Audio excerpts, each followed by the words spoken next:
It's been another big week in the development of Xplane 12. This week the team mentions the release plans for the new sim. We've got that covered and all of this week's latest announcements, release news, so let's jump into the video.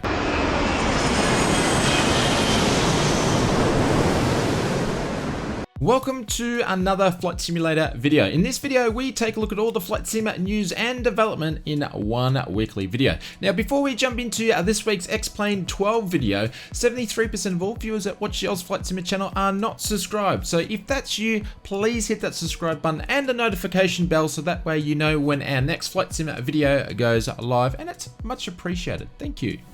This week's previews and announcements, and the first one goes to the team over Xplane, hopefully I said that correctly, as they announced their next project, which is Keflavik International Airport. This airport is frequently visited by many ferry pilots stopping over on their routes from Europe to the US. From the looks of the screenshots, the airport seems to be very highly detailed, and the team have included a small feature list, which includes the airport will have the 2022 layer, high quality PBR textures and buildings, 4K PBR textures, correct ortho imaging, custom SAM jetways, 3D interiors of the main terminal, custom PBR on ground clutter. No details have been released regarding the release date yet, but we will keep you posted on this one. Looks pretty good. Moving on to releases, Nimbus Studios this week releases a very anticipated airport, which is Washington Dulles. This airport is situated 40 miles west of Washington DC. Dulles is one of the three major airports in this larger Baltimore-Washington metropolitan area. Dulles is considered as the regional's international airport hub, and it sees dozens of non-stop international flights. Features include 3D terminal interiors, HDR lights, 4K PBR textures, 3D trees, ground traffic, animated people in the terminals, and information screens in the terminal showing times, temperatures, destination airports, and departure times. You can pick up your copy of Nimbus Simulations at Washington Dulles Airport directly from the org store. I'll leave a link in the description below. Another release this week, well, it's more of an update, but it's really interesting when it comes to Xplane 12, and that goes to TalkSim. This week releases Xplane 11 updates in preparation for Xplane 12 release for its Series SR20 and SR22. The team mentioned that the following updates consist of quality assurances, improvements, and preparations for Xplane 12. The SR20 and 22 G1000 version of version 1.2.0 release has had a major infrastructure and refactoring in preparation for Xplane 12, bringing all the modern fundamental functions, libraries, and activation systems that the system platforms from a in-development aircraft they're currently working on. These changes were made in anticipation for a more stable platform and environment when it comes to Xplane 12. Other updates included is a Fmod sounds improvements, visual model overhaul, and texture improvements, and a general performance and upgrade. When it comes to the SR20, SR22 Integra version 1.10 update, has all the above that we've mentioned, but it has a new annunciator panel pop-up window, improved engine handling, and improved performance on the Integra system, and updates can be downloaded through the X Aviation store, and I'll leave a link in the description below.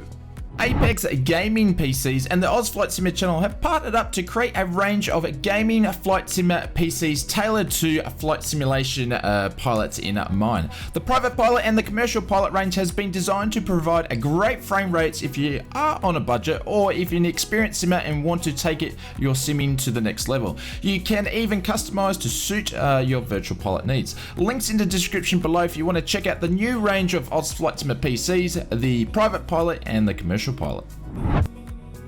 Moving on to some Xplane 12 development news, and I guess this is really why you're here. Xplane 12 development is well on the way. The Laminar team recently posted and mentioned the sim is currently in an alpha state with many of the main features close to complete state, and the sim has been shared with a private alpha group and it's been made of subject matters and experts and third-party developers. Laminar mentioned at some point during the bug fixing process there will be a transition from a closed private alpha to an open early access beta program. Once the sim makes a transition, anyone who wishes to participate in the early access will be able to purchase a license of Xplane 12 and use the sim right away. The team did share some recently completed features, which is the rain and snow on the runways, prop physics updates, 3D HUD, ATC overhaul, seasons, 3D trees, a UI refresh, F mods 2.0, and moving jetways. Currently, features that they are working on is a low visibility, 3D water, anti-alias, and FSR, night lighting, and third-party APIs. And then also they mentioned some future features that they need to complete, which is improving the rain, performance tuning, restore VR, and recut default DSF, and bug fixes. The Xplane 12 team did go into a little detail about how the current project, so we're going to check out some of the highlights. Taking a look at the first highlight is Xplane 12 night lighting, which runs in true HDR at all times. The team is currently completing multiple passes over many different light sources. The new night lighting intensity has been calibrated using specs from the FAA to make it as real as it gets from a pilot's point of view. The Xplane 12 team did explain that the sim is used as a training simulator. So when the team has been working on the new lighting engine, they have also been taking a new approach when it comes to visibility flying conditions. In Xplane, the opinion is low visibility isn't just about making the sim look good, it's the limited visibility needs to be just the right amount to train for instrument approaches. And in another highlight that is worth mentioning, the team is currently working on its new 3D water effects. This makes the ocean more realistic in Xplane 12 than it did in the previous or the current version of Xplane 11. Austin Myers himself have been working with currently seaplane pilots during the alpha to dial in seaplane behaviors, and the development team, as part of a closed beta, have been working with third-party scenery developers to improve the water masking to make it work with third-party sceneries. The team did mention this week that the next phase of the sim is moving to a completely unrestricted early access beta program. Everyone will be able to run Xplane 12 beta either as a demo or with a purchase of Xplane 12. The team is basically going to be testing, going back, fixing things, and testing again, and they'll keep doing that till they actually get it to the point where they think it's ready for the beta of the demo or purchase for Xplane 12 license.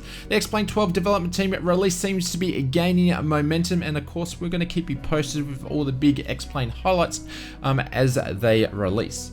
If you got this far in the video, thank you very much. You guys are a bunch of legends. Please be sure to hit that like button if you did like this quick Xplane 12 video, and if you're one of the 73% of people that watch the Flight Simulator channel that maybe not be subscribed, please hit that subscribe button and the notification bell so you know when our next video goes live.